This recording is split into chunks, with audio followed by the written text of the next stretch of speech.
তো বন্ধুরা, এখন আমরা জানবো যে মডেল অক্সিলারি ভার্বে কিভাবে তোমরা কুড ব্যবহার করতে হবে। সেক্ষেত্রে কিন্তু প্রথমেই দেখবে যে পারমিশন বা বোঝাতে।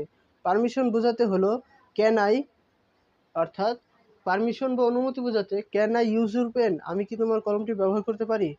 এরপর পলাইট রিকোয়েস্ট বোঝাতে, অর্থাৎ কোনো নম্রভাবে কোনো রিকোয়েস্ট করা বোঝাতে কিন্তু আমরা ব্যবহার করতে পারি যে could you help me with some money, তুমি কি আমাকে could you help me with some money, তুমি কি আমাকে অর্থ দিয়ে কিছু সাহায্য করতে পারবে।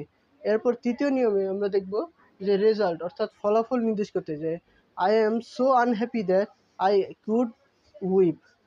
এরপর চতুর্থ হলো পাস্ট এবিলিটি বোঝাতে কিন্তু আমরা কুড ব্যবহার করতে পারি, যেমন he manage to cross the river, বা when I was young I was very good at cricket.